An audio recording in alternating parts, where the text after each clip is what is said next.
Buenas noches, queridos amigos amantes de la historia. Aquí Cuarentena Producciones, auspiciado esta vez por Altair 4, les da la bienvenida ¿a qué? A un tour virtual, a un tour que vamos a realizar de la Roma antigua como de la Roma presente. Y más que un tour, en realidad es un challenge. Es un challenge porque en 20 minutos de video voy a tratar de contarles lo que tiene una ciudad de 2773 años. Pero además, no solamente esa ciudad, sino que la ciudad del 320-315 después de Cristo, de tiempos de Constantino.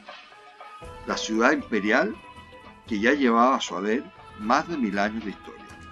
Y este trabajo o esta presentación la puedo hacer gracias a Altair. Y no puedo dejar de mencionarlos. Altair es una empresa que partió el año 86, hace 30 años, cuando yo vivía en Roma en aquel entonces. Y esta empresa ha logrado hacer algo que nadie hasta ese entonces lo había logrado conseguir.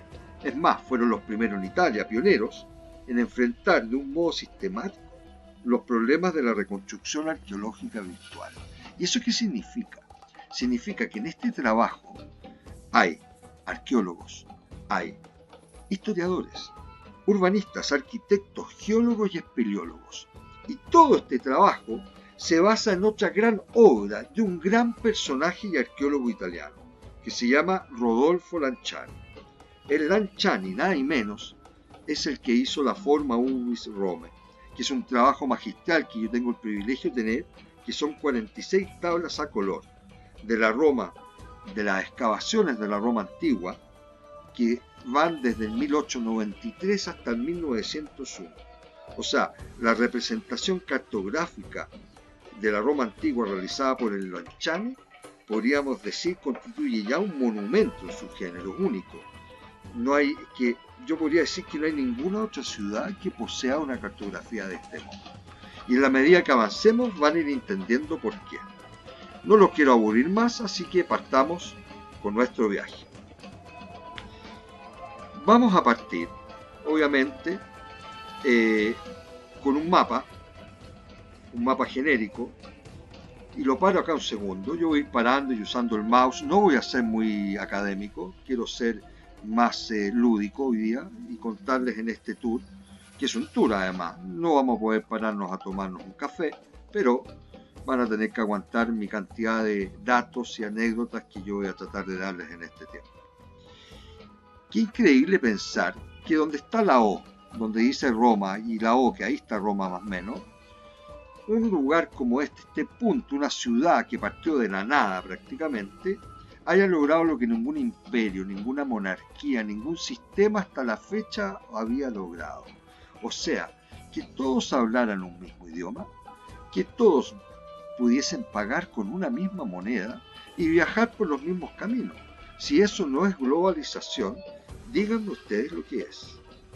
El Imperio Romano, quién sabe, también antes de entrarnos en el viaje virtual, el Imperio Romano, ¿cómo podría decir? No fue el más extenso o vasto de los que se han conocido, pero es considerado el más grande por la gestión del territorio.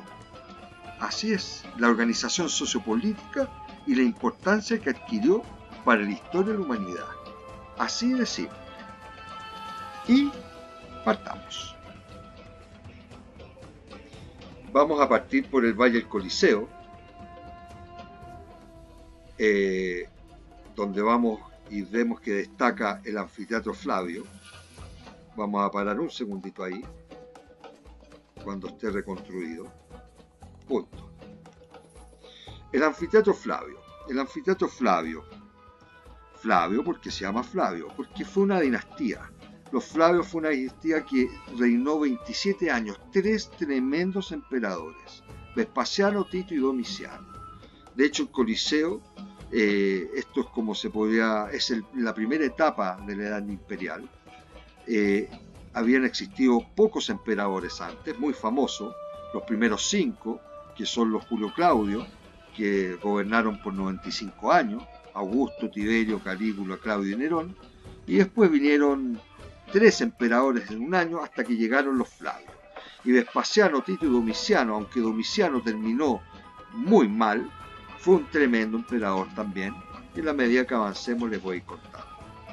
Bueno, ellos construyeron este anfiteatro, Flavio, que se pasó a llamar Coliseo por el Coloso, que se ve acá al lado, que es una herencia de la Domus Aurea de Nerón, que había antes acá. Le cambiaron la cabeza de Nerón nomás, lo demás quedó igual. La Domus Aurea la pudieron construir gracias a los impuestos de los botines de guerra de Jerusalén, especialmente. Toda la campaña contra los judíos que realizó Vespasiano y que termina Tito, en pocas palabras. Y lo inicia en el año 72. 30 años se demoraron más o menos. No, perdón, se demoraron 10 años y fueron 30.000 personas las que lo construyeron. Y es un monumento que hoy día, lamentablemente, queda un tercio de la construcción original. Recién en el siglo XVIII dejaron de desvalijarlo. Era una cantera de mármoles, de piedras preciosas. O sea, ¿cómo lo podría explicar? En números. 250.000 toneladas de mármol. 100.000 toneladas de travertino, que es una piedra muy parecida al mármol, pero más porosa. 6.000 toneladas de calcestruzzo, que es el cemento hormigón que inventaron los romanos. Y que gracias a eso, los monumentos duran lo que duran. Además que antiguamente se construía distinto. Bueno, sigamos este viaje virtual. Aquí vamos a ir viendo algunas escenas y yo poder contarles más en detalle después de la cavia, que es lo que estamos viendo, y la arena en sí. La arena tenía 3.400 metros de superficie, metros cuadrados. Aquí, ¿por qué les muestro esta imagen y paro acá? Porque aquí se ve el muro externo, que es del lado sur, que se cayó en el terremoto del 1349. Y esto pasó porque el Coliseo está construido en una base que es distinta, mitad y mitad, sólida por una parte y muy blanda, recordemos que había una laguna antes, por el otro. Y eso fue lo que en el 1349 botó, tumbó esta increíble estructura que dura hasta nuestros días.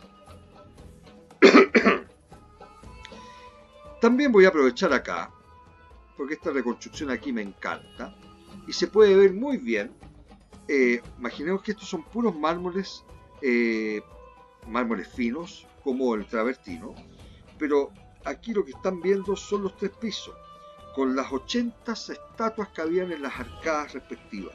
Y podemos ver los 3 órdenes distintos, el dórico, perdón, el corintio acá, y este es el jónico, que son herencias de la cultura helénica, y acá abajo el tuscánico, que ya es una innovación propia.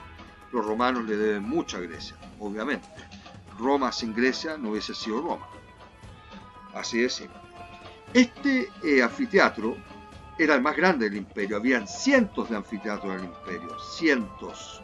No 10 o 20, cientos distribuidos en todas sus provincias.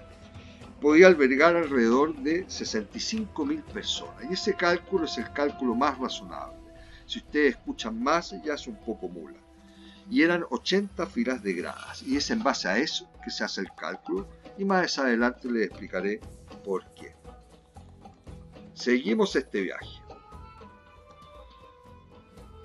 Bueno, aquí va a haber una imagen que no vamos a hablar, que es la Domus Aurea, que era lo que había antes del Coliseo. Y vamos viendo el templo de Venus y Roma, que está acá a la derecha. Esta es la Domus Aurea, que era parte del palacio privado de Nerón. Esta es en la zona sur, que se cayó por el terremoto. Y aquí me voy a detener un segundo, porque podemos ver una visión de lo que era. Imaginen el Coliseo con su arcada, con los mástiles, que es lo que permitía poner un toldo, que estaba una flota del Miceno, de la zona de Nápoles, uno de los puertos más importantes de Roma. Se dedicaban a tapar el techo con una velocidad impresionante. Bueno, y aquí podemos ver el arco constantino, que es lo que me permite a mí datar el video, y bueno, también está dicho. El arco constantino se inauguró en 315, y es para celebrar la batalla del Puente Milvio, cuando Constantino derrota al usurpador Macencio. También vemos la Meta Sudans, también hecho por los Flavios. La Meta Sudans fue hecha por Tito en el año 80 después de Cristo, y se llama Meta porque en el Circo Máximo, el circo, las carreras de auriga, de cuadrigas, de vigas, etc., las metas tenían esta forma cónica. Y es una fuente que duró hasta los tiempos de Mussolini. Hoy día quedan solamente los cimientos, ya que Mussolini lo voló de una forma definitiva. Seguimos. Bueno, aquí está el coloso de Nerón, que le cambiaron la cabeza y quedó como coloso, de ahí el nombre del Coliseo, pero la estructura original la había realizado el emperador Nerón, que fue un buen emperador a pesar de lo que la historia haya tramandado. Se volvió loco, etcétera, pero fue un creador, fue un artista, fue el primero que hizo un plan serio, regulador de la ciudad de Roma y muchas otras cosas más. Y de hecho, ningún historiador serio cree que Nerón mandó a quemar Roma. Eso fue el chivo expiatorio para poder quitarse el pillo y echarle la culpa a los cristianos, que en ese entonces tampoco mató muchos, pero sí dentro de los que habían ahí estaba Pedro y estaba Pablo. Seguimos con este viaje. Me encanta cómo hace la recreación. Bueno, aquí vemos el templo, nada menos que de Venus y Roma. Este templo, vamos a dejar que se cubra entero. Este templo de Venus y Roma era el templo más grande de la ciudad de Roma. Y era el templo que construyó Adriano, emperador Adriano, casi a motu propio. Y que le costó la vida a uno de los grandes, pero grandes arquitectos de la antigüedad, el gran Apolodoro de Damasco, que de Damasco tenía el nombre, porque en realidad era romano, porque era parte del imperio, pero él era de origen nabateo. Apolodoro de Damasco, para darnos una idea, fue el que le hizo el puente a Trajano para cruzar el Danubio y conquistar a Decébalo, a los dacios, cuando Roma llegó a tener su máxima extensión territorial. Fue Apolodoro de Damasco el que hizo el foro de Trajano, el que hizo la Basílica Ulpia, fue el que hizo la columna de Trajano. Y para algunos que probablemente no les suenan aquellos monumentos, sí fue Apolodoro de Damasco, curiosamente, el que hizo el restauro, o restauración, o como se diga, del Panteón, cuando lo realizó Adriano. Eso demuestra que Adriano lo utilizó, pero Adriano se llevaba pésimo con Apolodoro. Ya cuando era joven y estaba al alero de Trajano, se llevaba mal, y después, cuando Adriano construyó este templo, Apolodoro hizo un comentario. Dijo, si se quiere levantar Venus, o si se quiere levantar Roma, no podrán levantarse porque no tienen techo, está demasiado estrecho, está muy desproporcionado. Y ese comentario fue una crítica tomada por Adriano, un emperador maravilloso, pero que también tenía su lado B, no era tan bueno como la historia lo hace ver, de que era culto, de que era un artista y también un poquito filósofo, pero no tanto como Marco Aurelio y otros, lo exilió y poco después del exilio lo mandó a matar. O sea, ese pelambre a Apolodoro de Damasco le costó la vida. Lo que vemos acá al fondo es la Basílica de Macencio o de Constantino. Hoy día el Via Crucis se hacía ahí. Bueno, este año Via Crucis no se ha hecho. Aquí vamos entrando por el Palatino, por el estadio Domiciano, o sea, el estadio Domiciano, en pocas palabras, el pequeño estadio. Hay otro estadio Domiciano que está que lo vamos a ir a ver después, que es la Plaza Navona. Vemos aquí la Aqua Claudia y vemos, mira, aquí vemos el Arco Constantino tal como está hoy día. Y el Arco Constantino, hay una anécdota que quiero contar. Ese Arco del Triunfo que está hecho a 3 forniches, no sé cómo se dirá en castellano, son 3 arcos, y como les decía, inaugurado en 315, en 1960, yo no estaba obviamente, soy del 67, y les recomiendo que lo vean en YouTube. Ahí termina la maratón de las Olimpiadas de Roma, cuando gana Abebe Bikila, creo que se llamaba, no me acuerdo muy bien, pero era un etíope que ganó a pata pelada esa maratón impresionante. Hay que ver el final, y la meta estaba justamente aquí abajo. Una anécdota más. Bueno, acá a la izquierda vemos también el templo de Logábalo, con la estructura base que hoy día la que vemos, es también de Vespasiano, de los Flavios. Como les decía Pablo, una idea, los Flavios reinaron o sea, son desde el año 69 hasta el año 96 después de Cristo. Son 27 años de reinado. Y el que más reinó, o sea, el que más vivió fue Vespasiano, 70 años. Los hijos Tito y Domiciano vivieron alrededor de los 42-45 años. O sea, eran relativamente jóvenes cuando murieron. Y este Tempio Heliogábalo, no voy a hablar mucho de él porque es un emperador que tampoco es uno de mis favoritos, pero tiene su historia. Era un niño, un poquito depravado, pero era un niño. Y sigamos. Aquí a la derecha también aparecen unas estructuras que no puedo dejar de mencionar. Uno es el templo del Divo Claudio. Los emperadores en Roma, en el imperio, porque, a ver, va a dividir Roma en tres grandes periodos. Son tres grandes épocas las de Roma. La monarquía, la república y el imperio. La monarquía son 244 años, aprox. La república, tremendamente importante, cuando se consolida Roma, se expande, etc., son alrededor de 482 años. Y el imperio, si consideramos que termina el 476 después de Cristo, son 503 años. O sea, estamos hablando de, saquen ustedes la cuenta, 1229 años de historia, sin contar el resto de historia que Roma genera a través de la ciudad cristiana, a través de la ciudad medieval, a través de la ciudad renacentista y de la ciudad barroca, que es la que vemos hoy día. Aquí, ¿qué más vemos? Aparte del templo del Divo Claudio. El templo del Divo Claudio, Nerón, cuando esto era una laguna, lo convirtió en un ninfeo, que era una estructura como una gran fuente monumental. Y dejó en parte el templo porque los emperadores, cuando morían, si eran buenos, los divinizaban. Y vemos dos estructuras más que no puedo dejar de mencionar. Estas dos son el Ludus Magnus y este de al lado, que es el Ludus Matutinus. El Ludus Magnus creo que eran escuelas de gladiadores, de caserme, o sea, más que el cuartel era el lugar donde vivían y donde entrenaban. Y este, que era el más grande, también estos fueron construidos por Domiciano a posteriori del Coliseo, o sea, en contemporánea y a posteriori. Entre el 98 y el 117 los construyó Domiciano. El Coliseo, para darles una idea, se inició el 72 y se inauguró el año 80. Y fueron 100 días de juego, miles de bestias, y bueno, ese es otro tema que contaré después.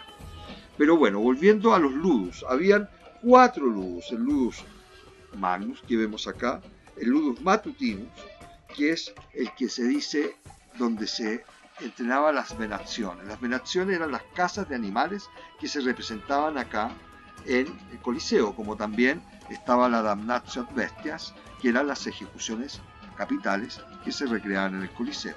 Aparte, Inmunera Gladiatora, que era el más popular dentro de esta estructura, porque el deporte más popular en la antigüedad en Roma no estaba acá, estaba en el Circo Máximo. Y después veremos por qué. Pero bueno, para terminar con esto, les dije que habían 4 ludus: el Gallicus, el Matutinus, el Dacicus y el Magnus. Sigamos.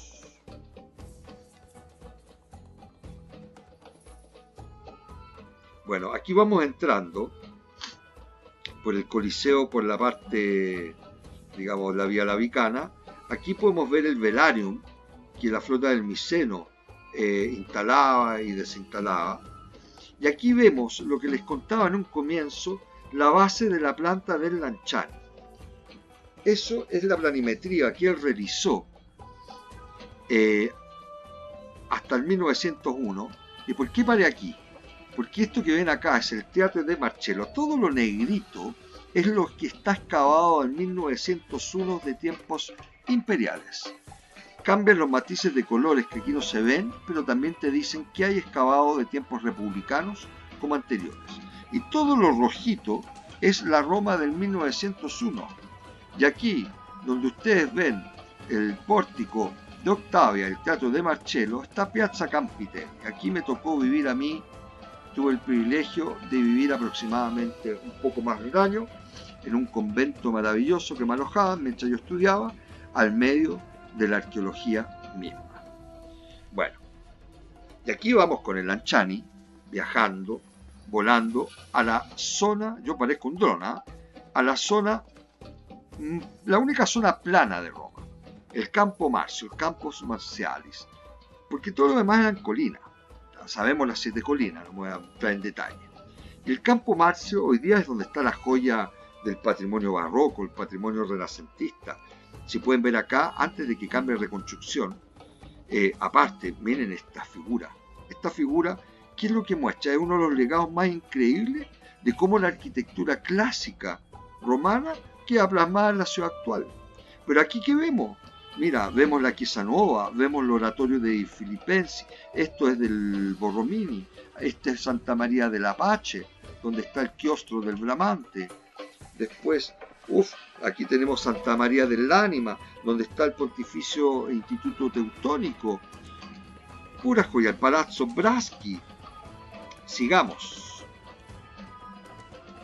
Roma, cada uno de esos lugares daba una clase, ¿eh? ¿Qué quieren que les diga? Es así. Y aquí hay otra imagen que no puedo dejar de parar, porque vemos la Plaza Navona. Vemos aquí, por ejemplo, Santiago la Sapienza, del Borromini.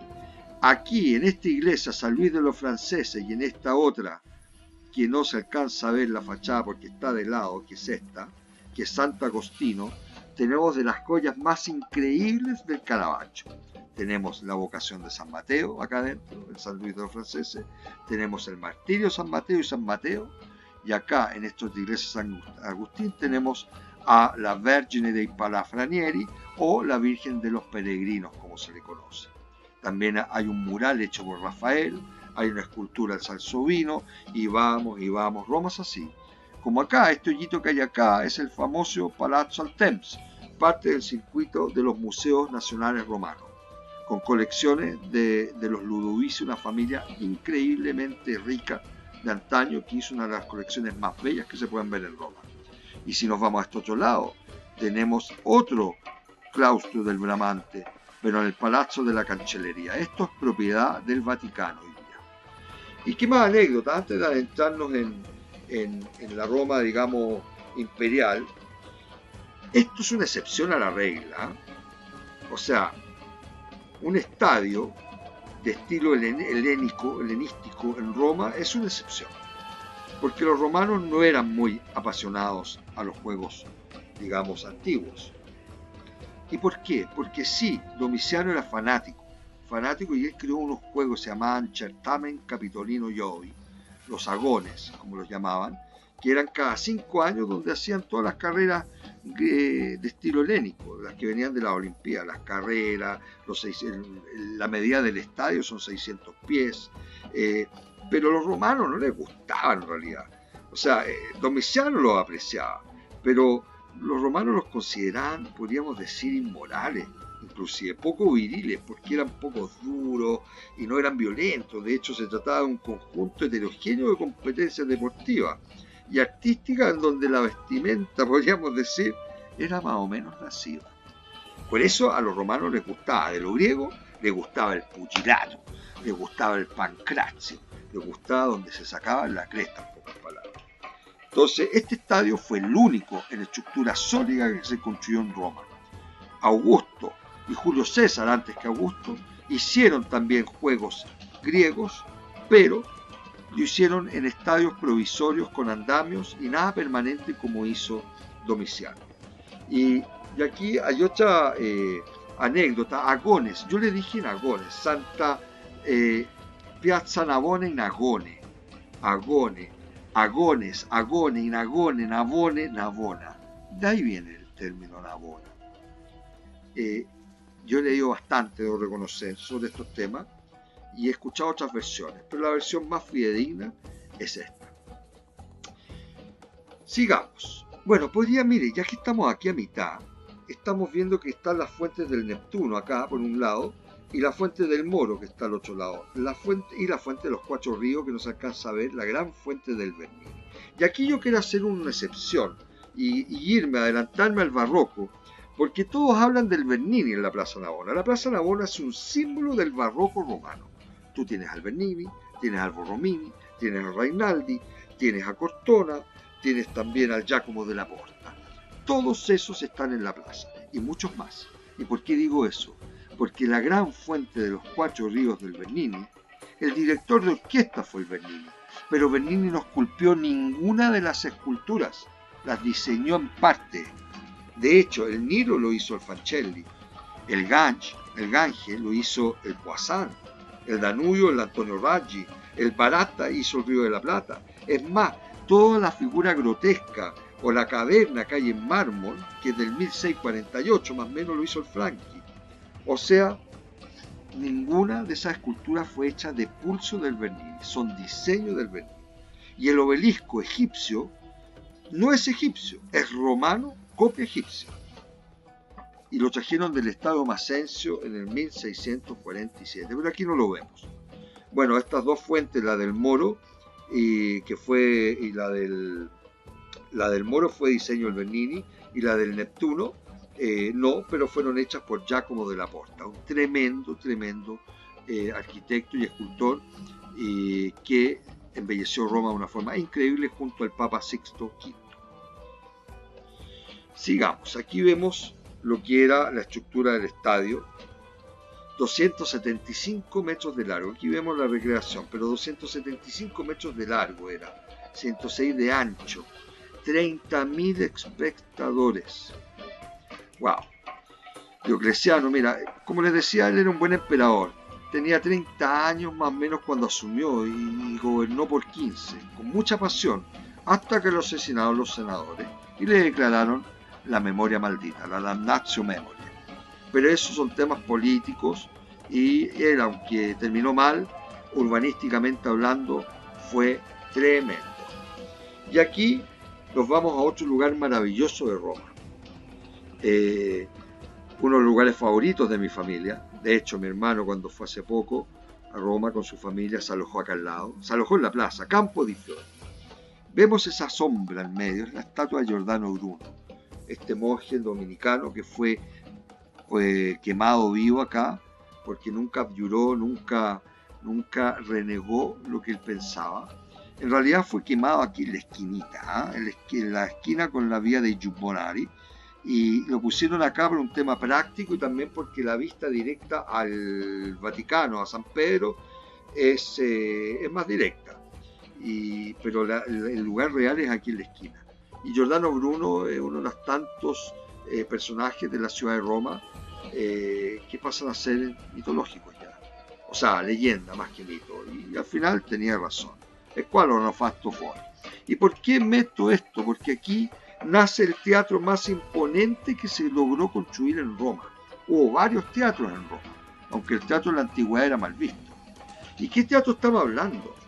Estamos hablando nada y menos que del teatro de Pompeyo, Pompeo Magno, Neo Pompeo Magnus. 58 años vivió este compadre. Él fue el que formó parte del triunvirato con César y con Craso. Fue cónsul 3 veces. Tiene cuántas victorias. Contra Lepio, Sertorio. Él fue el que derrotó a Espartaco. Bueno, y aquí vemos también el legado. Vemos el legado de la ciudad. Igual que pasa en el Estadio Domiciano, vemos cómo la estructura de la cavia del teatro permanece en la estructura barroca y previa, pero lo que vemos acá, lo barroco, de la Roma actual. Es impresionante. ¿Y por qué y cómo pudo Pompeyo construir este teatro? Gracias a que construyó esto, un templo dedicado a Venus. Fue la forma de justificar el teatro. No había modo de construir uno, era mal visto por los digamos, el conservadurismo romano. Era una costumbre griega, donde se sentaban hombres y mujeres juntos, vestidos con trajes o vestimentas lascivas, como dicen los registros históricos. Todo esto que yo hablo en parte en base a lo que he leído. Y solamente pudo construirlo porque pudo justificarlo con este gran templo dedicado a Venus. Venus Vincitrix. 17.500 personas podían sentarse acá adentro. Esa es la cavia y este es el Scenazio, todo el escenario. Todo esto obviamente hecho no con mosaicos, sino con opus sectile, que son el recubrimiento con piedras finas de mármol, mejor dicho. Pero bueno, esto no fue todo lo que hizo Pompeyo. Pompeyo tenía mucha plata. Y los que tenían plata, wow, podían hacer muchas cosas. El problema es que aunque tuviesen plata, a veces no había espacio para hacer las cosas. Y es lo que le pasó a César, lo que le pasó a Augusto, cuando empiezan a surgir después del foro romano los foros imperiales. Bueno, aquí vamos viendo porque estaba el pórtico de Pompeyo. Los romanos construían para su gente. A gran diferencia de los griegos, los romanos eran mucho más prácticos. Los grandes legados de Roma son sus termas, sus acueductos, sus desagües, todo eso. Y aquí los pórticos para su gente. Y este era uno de los pórticos más famosos que había en Roma, junto con una estructura que está acá al lado, que era el Hecatostilum, que era el pórtico de las 100 columnas. Y todo esto es lo que se llamaba en la antigüedad el Ambulatio Magni, que era este gran pórtico con una curia que construyó al final Pompeyo, que pasó a la historia. ¿Por qué? Porque en esa curia, que es donde se reunía el Senado, es donde asesinaron el 15 de marzo del 44 a.C. a Julio César. Ahí fue donde recibió nada menos que las 23 puñaladas de parte de Casio, de parte del mismo Bruto, su hijo. Y aquí, ¿por qué les muestro esto? Porque los que han estado en Roma, esta es la parte trasera de la parte del pórtico Pompeyo. Y actualmente esto es lo que es el área sacra del larga Argentina, que en realidad son templos más antiguos que lo que es el pórtico de Octavia, el pórtico Pompeyo. Es más antiguo, son templos republicanos, son templos del tercer siglo, del cuarto siglo antes de Cristo, que fueron teniendo restauros después en el imperio o en la misma república. El templo de Iuturna, de la Fortuna, que es el templo de Ferona y el templo de Hilari, que no se alcanza a ver. ¿Y por qué se los muestro? Porque la gente camina acá, toma el bus, toma el tram, y no se da cuenta que ahí donde esperan, caminan, se sientan, o sea lo que sea que hagan, es el lugar donde el 15 de marzo del 44 a.C. asesinan a Julio César. Aquí. Y de hecho, había una estatua de Pompeyo al interior. Julio César fue asesinado justo debajo de la estatua. Y Julio César, independiente que terminó mal en esta guerra civil que tuvo que Pompeyo terminó mal, Pompeyo lo respetaba y se enojó mucho cuando mataron a Pompeyo, lo decapitaron, porque lo respetaba mucho. Era un poco el conflicto entre los optimates, que representaba Pompeyo, y Catón el Uticense, y los populares, que era César. Todos estos eran, eso sí, patricios, no eran plebeyos. Y sigamos. Aquí está lo que les mencionaba, el Hecatostilum. Y hay otras estructuras ahí cerca, la Septa Julia, el Dividitorium, que son edificios electorales, donde se hacían las elecciones. Y aquí estamos llegando al Castillo San Ángel, que al Puente Sant'Angelo, cerca del Vaticano. Y esto es una maravilla. El Castello Sant'Angelo en realidad, o el Puente Helio, que es el Puente Sant'Angelo, es una joya. ¿Por qué? Y ahora déjenme que salga la imagen para yo contarles. Aquí vamos a parar. Este puente era el Puente Helio, es el Puente Helio. De hecho, todos los basamenti son hechos por los romanos. Después hay un puente que se fue arreglando en tiempos medievales, después renacentista y barroco esencialmente. Y es famoso hoy día porque tiene 12 ángeles, o sea, tiene 10 ángeles en realidad, de los cuales 10, son 2 estatuas, 10 ángeles. Una estatua más antigua de Pedro y otra de Pablo, son del 1550 más o menos, y los otros 10 ángeles son del barroco, que son los ángeles que le encomendó Clemente IX a Norno en el 1669 más o menos al Bernini. Y Bernini esculpió solamente 2 y dejó a sus discípulos, como en la Piazza Navona, en la Fuente de los Cuatro Ríos, a esculpir los otros. Y los primeros 2 son del Bernini, pero hoy día son 2 copias, porque los originales están en Sant'Andrea delle Fratte, que es una iglesia que está a unos 15 minutos a pie de acá. Y el puente Helio, para terminar con el puente Helio o el puente Adriano, o puente Castello, como se llama Castello, o el puente Sant'Angelo, fue construido en el 134. Ese era el puente, porque después tenemos el mausoleo de Adriano. El mausoleo de Adriano, que después pasa a ser el castillo San Ángel, era nada y menos que la tumba. Y aquí muy poca gente sabe, pero habían 6 emperadores enterrados, de su propia familia y no de su familia también. Por ejemplo, aquí estuvo enterrado también Antonino Pío, con sus mujeres. Adriano se enterró acá con Vivia Sabina. Antonino Pío con Faustina Mayores. Estuvo enterrado Cómodo, el famoso emperador de la película Gladiador, y su papá, obviamente Cómodo el hijo, Marco Aurelio.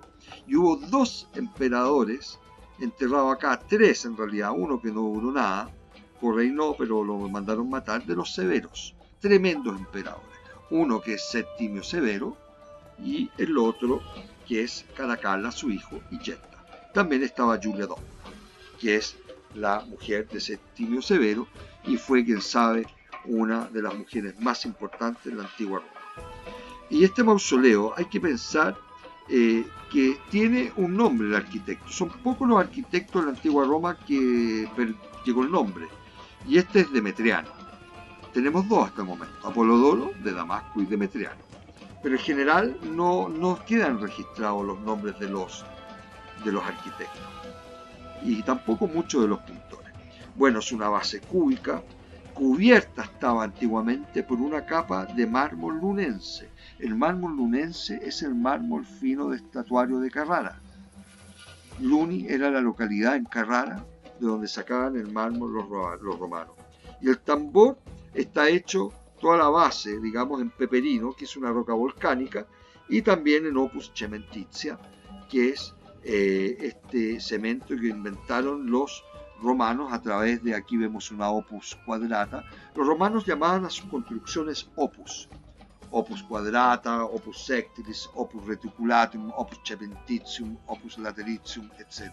Y era si eran con ladrillos en diagonal, en horizontal, si eran mezclados, si eran mixtos, y si tenían el cementitium, que era el cemento hormigón, duraban hasta la posteridad. Y así pasó con esto. Si esto pasó a ser una cárcel y un bastión defensivo, lo tomaron los papas después. Todo esto está decorado, lo reutilizaron los papas con frisos, ucranios, puras cosas de mármol, estatuas, todo eso fue a las colecciones y a las arcas, digamos, de las familias nobles de aquel entonces.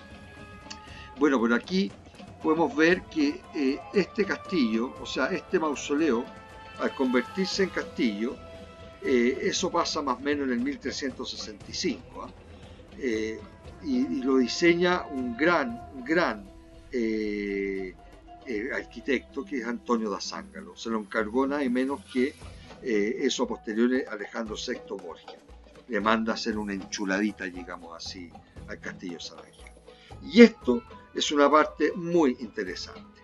Aquí estamos viendo el mausoleo de Adriano.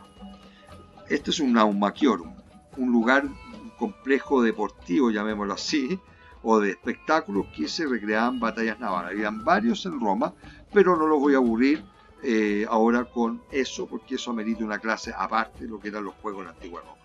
¿Qué vemos aquí? Vemos el Ager Vaticanus, o el Hortia Agrippina.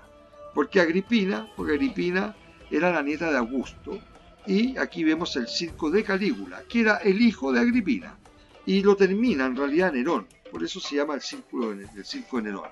Y esta era una zona dedicada a la agricultura, solo se empieza a edificar en esta zona en el siglo I después de Cristo, y ahí se empieza hecho y derecho a construir. Todo esto que ven acá es la Vía Cornelia con su necrópolis, o sea, con sus tumbas de paganos y de cristianos. Y aquí vemos una pirámide, dirán, ¿qué hace una pirámide? Esa es una tumba que antiguamente se llamaba la Meta Romuli, y hay otra más que se llamaba la Meta Remo, que hoy día es conocida como la pirámide de Caio Chestio, la pirámide. Lo egipcio era una moda en la antigüedad, en Roma, así que enterrarse con una pirámide era bien visto. Y aquí vemos pequeños mausoleos, y en uno de estos mausoleos, en la Vía Cornelia, enterraron a a Pedro, que fue martirizado aquí cerca, algunos dicen en el Gianicolo, o otros dicen más cerca del circo de Calígula. Pero sigamos viendo, porque este circo que lo inauguró Nerón en el año 54 más o menos, lo comienza Calígula en el 41 después de Cristo. Es curioso que el año que lo termina Nerón, el año 54, piensen que ese es el mismo año cuando asume Nerón, mejor dicho, el año que asume además como emperador, es el mismo año que llega Pedro a Roma. Y Pedro es martirizado, sin duda después del 64, del incendio, entre el 64 y el 67 después de Cristo. Bueno, y aquí vemos otra cosa aquí importante, el obelisco. Ese obelisco es uno de los 13 obeliscos antiguos que hay en Roma. Roma, aparte de tantos otros récords, tiene el récord de ser la ciudad de tener más obeliscos puestos en su ciudad. Obviamente, si tú te vas a Luxor o te vas a Naxos, o sea, a las canteras, vas a encontrar más obeliscos. Pero no hay ninguna ciudad que tenga tantos obeliscos originales antiguos. Y de esos 13 obeliscos, 10 son egipcios originales y los otros 3 son copias, imitación romana. Bueno, sigamos. Bueno, el obelisco era de Heliópolis, de granito rojo, 25 metros, y ese obelisco hoy día todos los que han ido a San Pedro lo ven, porque es el que está en la Plaza San Pedro. Vean la evolución del circo de Nerón, cómo va perdiendo no su estructura, pierde un poco, pierde su estructura, y vemos que aparecen dos construcciones. Aquí ya apareció la Basílica Constantiniana. Estas construcciones en realidad son de origen también imperial, Santa María de la Febre del siglo IV y la Basílica Constantino, que se hace más o menos del 319 al 333. Y el pórtico, esto que ven ustedes acá, este es el pórtico del Paradiso, como lo llamaban, porque ahí había agua potable en tiempos de medievales más que todo. El agua se perdió en Roma. Roma fue la cultura de la civilización del agua. Y el agua, con los 11 acueductos que llegaban a Roma, se cortaron todo y después se lograron restablecer algunos. Pero bueno, la Basílica Constantino, aquí fue de Constantiniana, aquí donde fue proclamado, se coronó Carlomagno en el año 800. Hay una cantidad de historia en todo esto impresionante. Y esta basílica, que es la vemos la actual, es la basílica al día de hoy. Pero esta es una evolución. Esta basílica se inaugura en el 1600 algo. Y aquí vemos al Maderno, vemos al Bramante, en parte, en el diseño del tambor, junto con Miguel Ángel, que metió mano en la cúpula, aunque la cúpula original de hoy día es más espingada que el diseño de Miguel Ángel, porque él no alcanzó a verla en vida. Si vemos los relojes acá, son neoclásicos, son del Valadier, los palacios apostólicos, vemos el Bernini con el columnato, y vemos inclusive la modernidad con la sala Nervi, que es la sala de las conferencias, que se utilizan hasta el día de hoy en el Vaticano. Cuesta hablar mucho, pero bueno. La Basílica de San Pedro, es importante mencionar que la inició Julio II en el 1506, la actual, y recién la inauguran, como les decía, en el 1667 más o menos. Pero impresiona. Bueno, aquí seguimos y volvemos al Coliseo. Y aquí voy a aprovechar de contarles un poquito más, porque se ve súper bien lo que es la estructura interna. Todo esto tenía una razón de ser. Roma tenía, el Coliseo tenía 80 vomitorias, que son estas salidas, se llamaban vomitorias. En media hora desocupaban los 65.000 espectadores. Y todo esto tenía un nombre. Estamos hablando de 5 sectores horizontales. Todo esto se llamaba Menania. Y la Menania estaba subdividida. Más abajo estabas, más alcurnia, más poder y más noble eras. Más arriba estaba, acá arriba era la galucha. La galucha última y techada, aunque parece tan bonita, estaban de pie en general o en algunos andamios de madera. Ahí estaban las mujeres. No se mezclaban los hombres con las mujeres. Pero si hablamos, por ejemplo, existía la parte inferior, la Menania la Menania Primum, como se llamaba, y la parte secundaria es la Menania Secundum. Y la Menania Primum tenía sus separaciones. Los patricios tenían sendos escalones de mármol. El mármol cubre prácticamente todo el Coliseo, pero después también está la madera. Y por ejemplo en el Menanium Secundum podemos ver de que hay una parte que es el Imum, que es la parte inferior, y el Summum, que es la parte superior. Y arriba, en la parte superior, el Summum, el Menanium Secundum Summum, podríamos decir, perdón lo intricado, era la calucha. En cambio, los patricios, los senadores, como les decía, estaban en el Menanium Primum, y es más, las sillas tenían hasta sus nombres, la subcelia, como les llamaban. Y también había un pequeño pulvinar, o sea, un podio para el emperador. Y aquí vemos los mástiles también de todo que después van a soltar. Que lo van a soltar cuando había necesidad, los marineros del Micenio. Espero no tenerlos muy agotados. Yo todavía tengo cuerda, pero igual cansa. Llevamos un tiempo hablando. Aquí estamos entrando al Foro Romano. Y aquí me detengo 8 segunditos. Como pueden ver, aquí todo tiene un significado. De este templo redondito, que es el templo de Vesta con la casa de las Vestales. Vemos también el templo del Divo del Divo Julio. Aquí es donde se cremó y se le hizo el templo a Julio César. Hoy día se mantiene un poco el fogón donde estaba. Hay unas flores siempre para el 15 de marzo. El templo de los castores Castor y Pollux, o sea, el templo de los Dioscuros. El templo, después aquí tenemos la Basílica Julia, que la construyó, o sea, la renovó, podríamos decir, Augusto, del gen Julio, pero la Basílica Julia en realidad había otra antes, que era la Basílica Sempronia, que era más antigua. Y Julio César le echa a primera mano en el año más o menos en el 54 antes de Cristo, y Augusto la termina. Acá al frente tenemos la Basílica Emilia. Las basílicas eran lugares, ¿cómo podría explicarse? Basileo es un término griego. Basílica viene de basileo, significaba pórtico de reyes. Era un lugar de comunicación con el foro.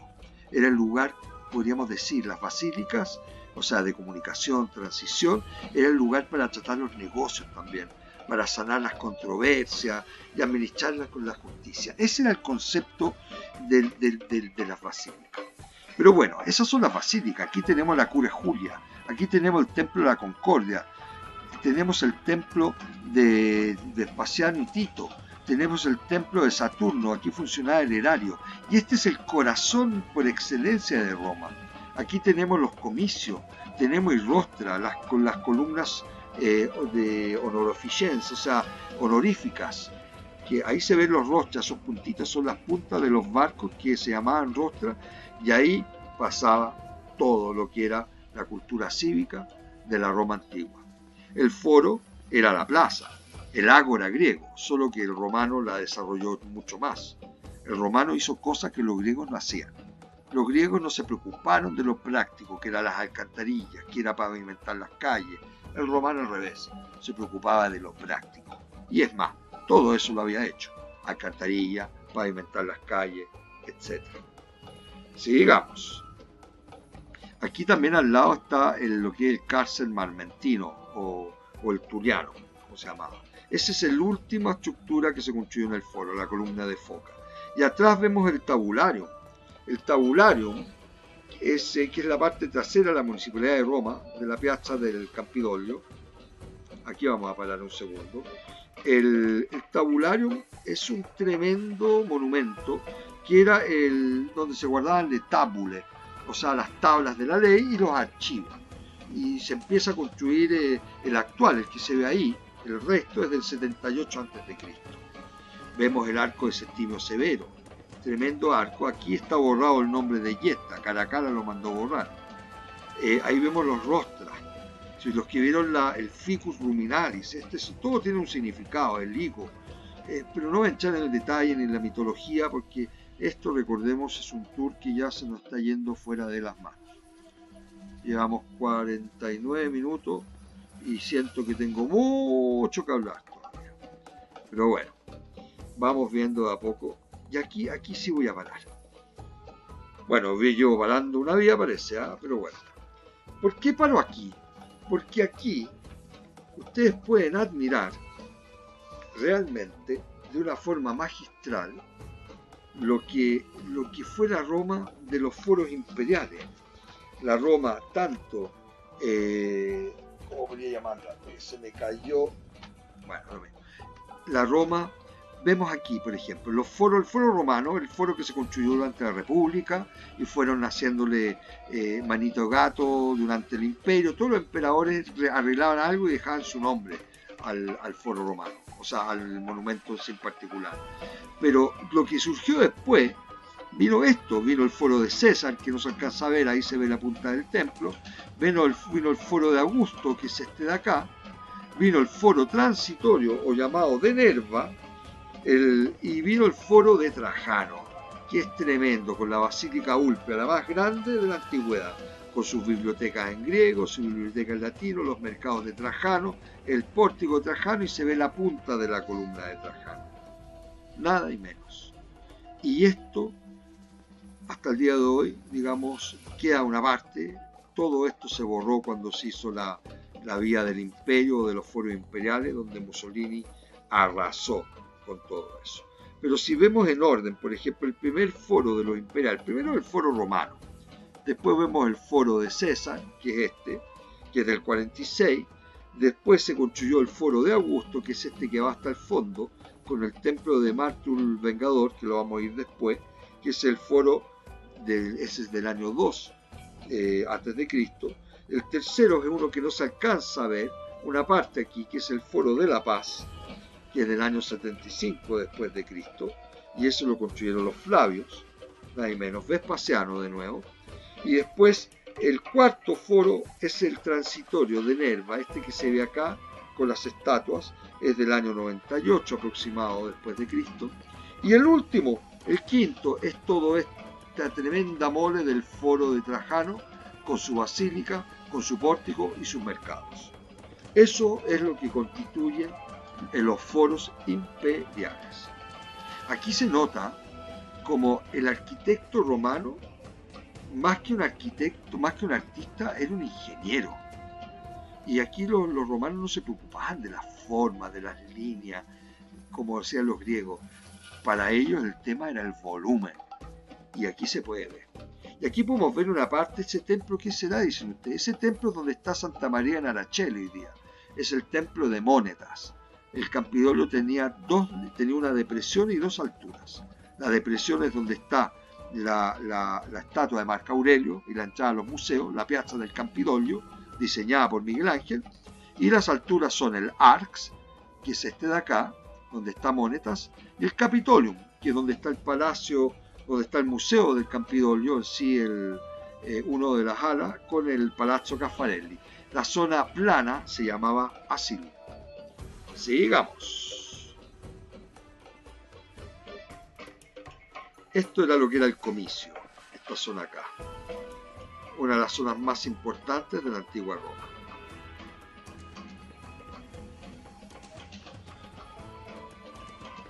Está bien, muy bien hecho esto, la recreación. Hay que imaginarse que esto estaba lleno de gente, había horario, no se podía circular con carros durante el día, estaba prohibido andar con armas. Era un bullicio permanente. Grandes filósofos clásicos de la antigüedad se quejaban. Séneca, ¿para qué decirte?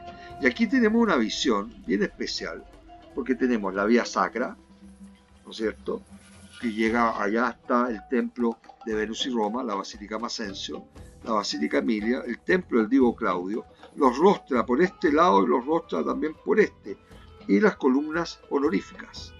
Tenemos la Basílica Julia, la Vía Nova, que es esta, el Templo Rotondo del Divesta. Tenemos el Palatino, la Domus Severiana más que todo.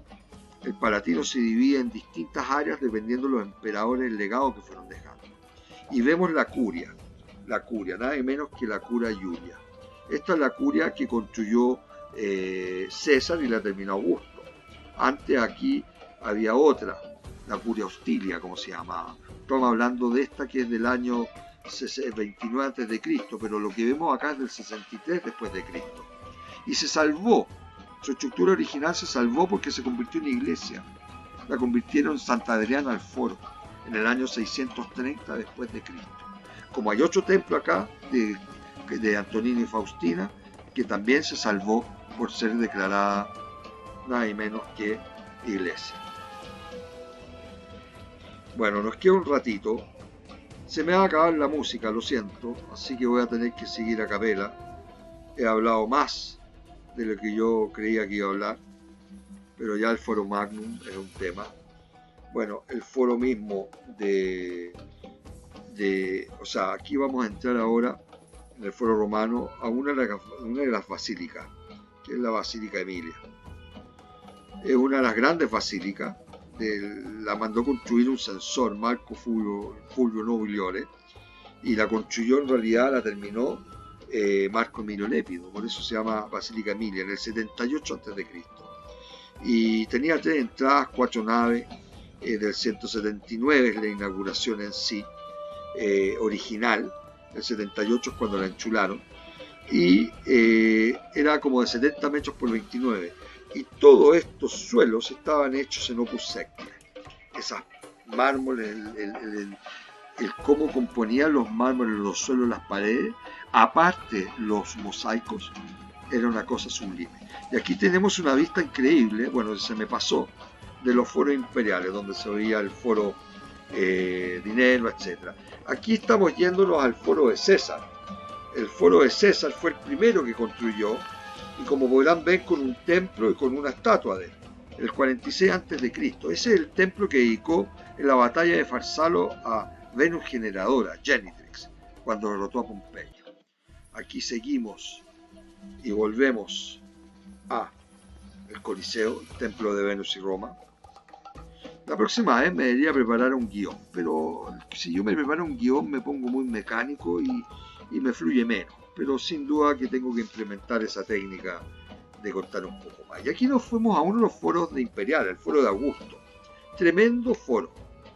Hoy día es lo que se conservan esas 3 columnas y el suelo. Ustedes pueden ver acá, déjenme parar, toda esta muralla que se ve en negro es de tufo, y también de tufo y de travertino, pero es más, perdón, no travertino, es tufo, y hay otro material ahí que no me acuerdo bien el nombre, creo que es tolfa.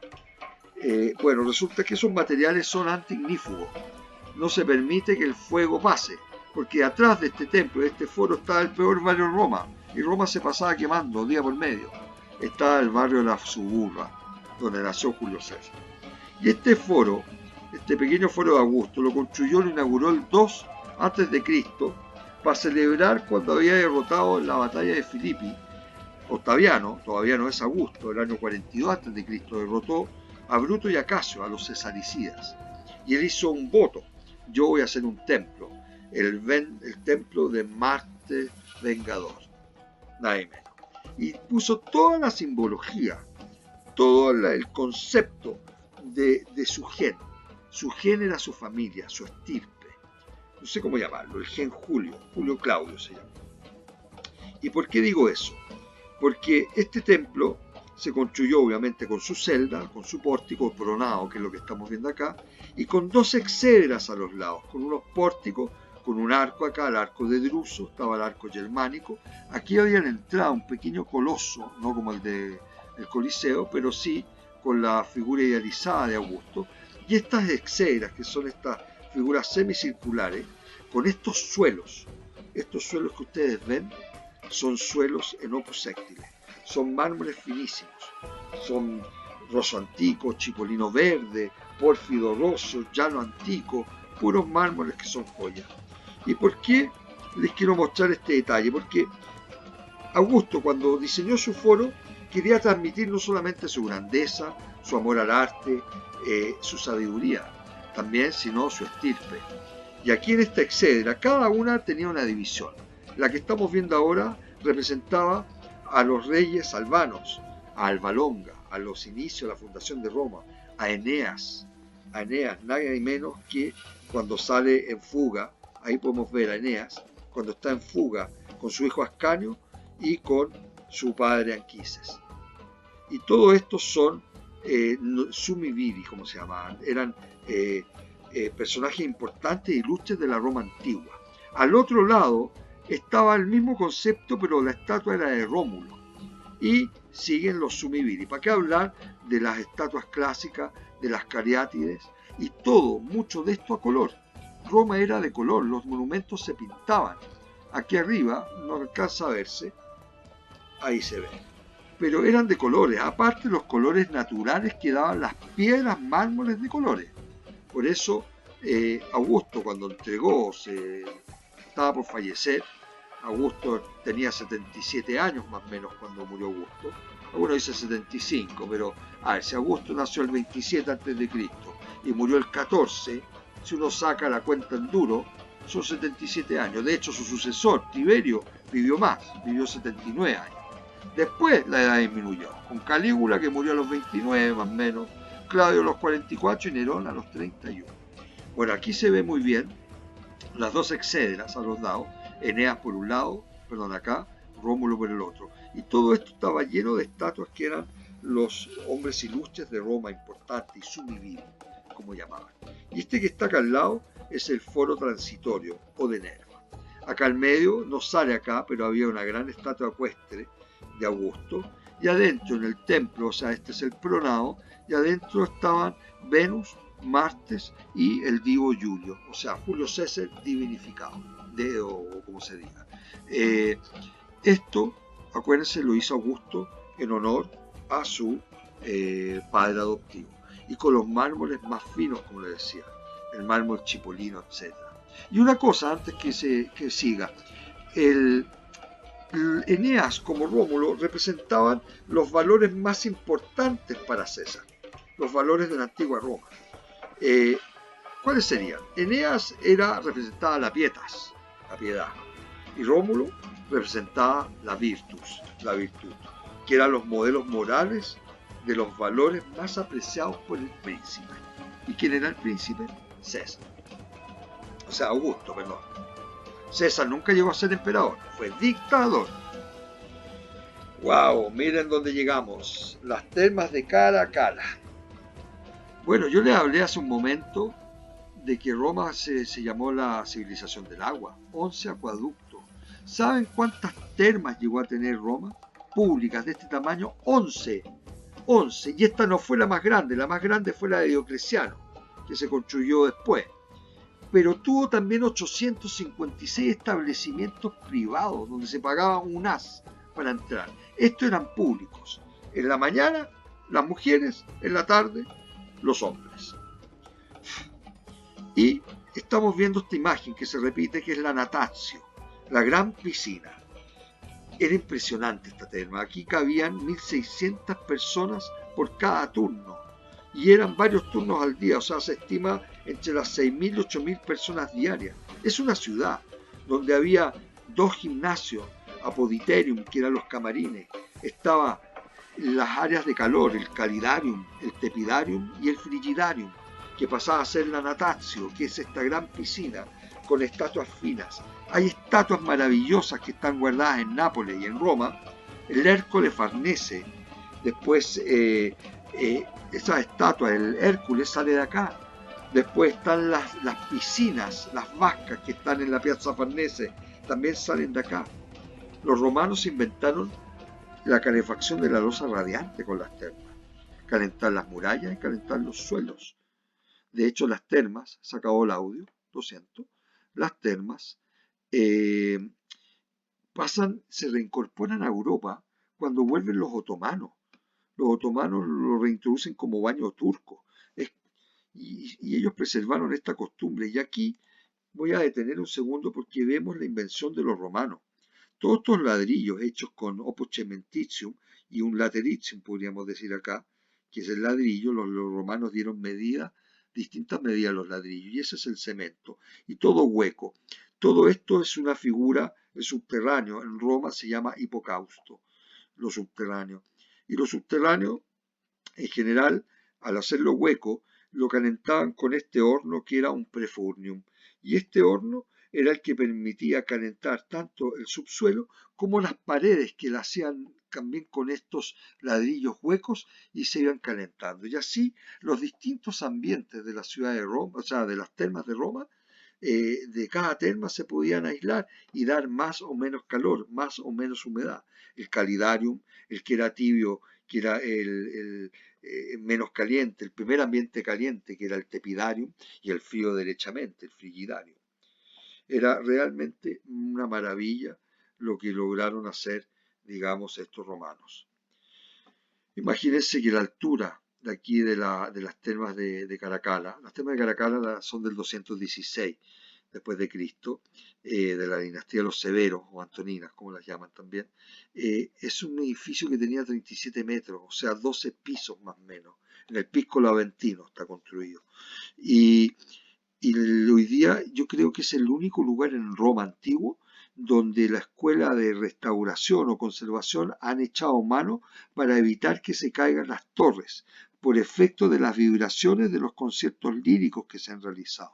Yo me acuerdo de una de las cosas que nunca me voy a olvidar cuando fuimos a ver la ida, si mal no recuerdo, a las termas de Caracalla. Bueno, aquí sacaban elefantes, sacaban caballos, sacaban de todo, metían de todo. Y recuerden que esta es una de las termas, una de las 11 grandes termas, pero la más grande la hizo el 306 de Diocleciano, que está al lado de la estación Termini. Y sigamos. Estábamos viendo las termas de Caracalla, imponentes realmente, y, y eran, bueno, 220 metros de largo, más o menos, tenían 114 de ancho, o sea, eran colosales. La Natatio, esto que estamos viendo, era 50 metros por 20, y no era eso sí más onda de 1,5 metros. El romano era chico y no sabía nadar mucho, por ende no hacían algo muy profundo. Y aquí, en esta imagen, que ya estamos casi finalizando, podemos ver el Circo Máximo, podemos ver el Coliseo, podemos ver el Templo de Divo Claudio, podemos ver el Palatino, parte del Foro Romano, los foros imperiales. Aquí se ve perfectamente el Capitolium, el Arx y, ¿cómo se llama?, el Asylum y el Arx. Y vamos a hablar del Circo Máximo. El Circo Máximo. ¡Wow! Ustedes saben que no existe ningún monumento o estructura deportiva que haya logrado superar lo que ha hecho el Circo Máximo. No. 250.000 personas sentadas. Esto lo empezaron a construir obviamente de tiempos de la monarquía. Y César fue el que hace la primera construcción sólida, que es un poco lo que estamos viendo ahora. Aquí mismo se mezclan dos periodos. Se mezclan el periodo, digamos, más de César, fines república, y después sale más imperial, porque hay un monumento que sale en el imperio, que lo vamos a ver después. Bueno, el Circo Máximo eh, empieza, o sea, César lo reconstruye, le da solidez en el 50 a.C. O sea, de 620 metros por 140. Era una cosa tremenda. Y este era el deporte más popular que existía en Roma, aparte de la cantidad de gente. Eran las carreras de caballo, que había que hacer 7 vueltas y se iban marcando con unos delfines o con unos huevos que estaban acá. Estas son las metas, como se llamaban, que no es exactamente el lugar donde tú la meta cruzabas. Los dos extremos se llamaban meta. Y eran lugares más atractivos porque acá es donde las curvas donde más accidentes había. Y en general la carrera consistía, la clásica carrera eran 7 kilómetros en 15 minutos en realidad, eran 7 vueltas. Y aquí hay dos tremendos obeliscos, aquí sale uno, el principal, que es el obelisco Flaminio, que hoy día está en la Piazza del Popolo, el Flaminio. Y es un obelisco que fue descubierto más o menos por este Papa Sixto V, un papa que reformó Roma en el 1585 al 1590, solo 5 años, y cambió Roma, la reordenó, las fuentes, los obeliscos, los paró, etc. Bueno, aquí pilló dos obeliscos, uno que era este, el Flaminio, que lo tiró a la Plaza del Popolo, y otro que era más, no mucho más chico, pero sí más nuevo, que era un obelisco que está en San Juan de Letrán, que trajo Constanzo II, que fue el segundo obelisco que se puso 300 años después que este, que fue el primero. Y este Para darle una idea, el primero, el obelisco egipcio de que está en el Flaminio, es nada y menos que Ramsés II. O sea, Ramsés II estamos hablando de 1300.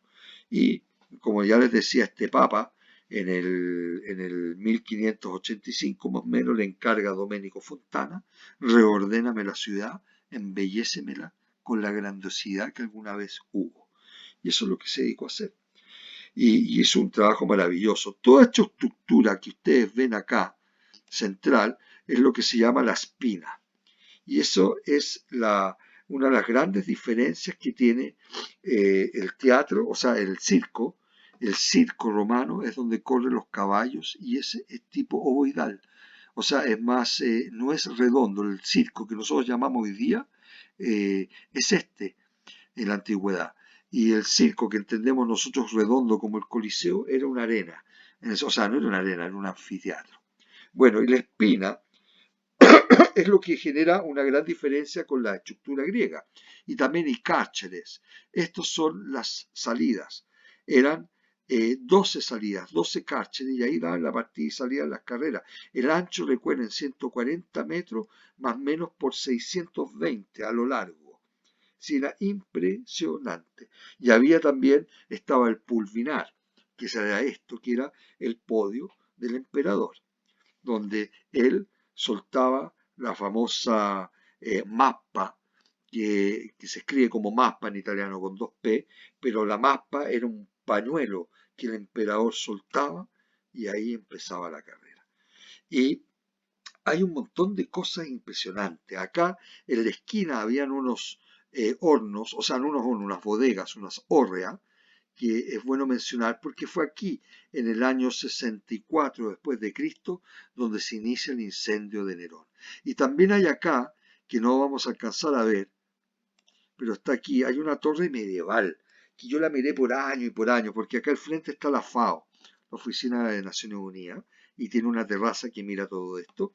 Y hay una torre ahí que se llama la Torre de la Molesta, y que yo descubriendo, investigando con los años, es impresionante la historia de la Torre de la Molesta. La Torre de la Molesta, la que nosotros vemos ahí, es alrededor del 1200, 1213. Era la residencia, nada y menos que Jacoba dei Normanni. Jacoba dei Normanni, yo no he escuchado nunca de ella, pero sí de su marido, que era Graziano Frangipane, que era una familia noble de la época, que se construyó fortalezas aquí y allá. Y cuando ella enviudó, se construyó, ahí en la torre, en esa pequeña estructura donde está la Torre de la Molesta, ella vivía. Y ahí, en el año 1213, recibe a Francisco de Asís en su último viaje a Roma. Ahí alojó. Para que vean, Roma está lleno, lleno, lleno de historias. Lugar que tú vas, descubres algo nuevo. Y es impresionante porque como no basta una vida para conocer Roma, no basta tampoco una, una vida para poder hablar de Roma. Y bueno, ya llevo 1 hora 13, me demoré bastante más de los 20 minutos que duraba el video, obviamente lo fui parando. Bueno, esta voz en off soy yo, Pablo Moreno. Espero algún día, si les interesa, hacer clases online. No es lo mismo que las presenciales, pero tratar de transmitirles esta belleza y esta pasión por Roma. Buenas noches.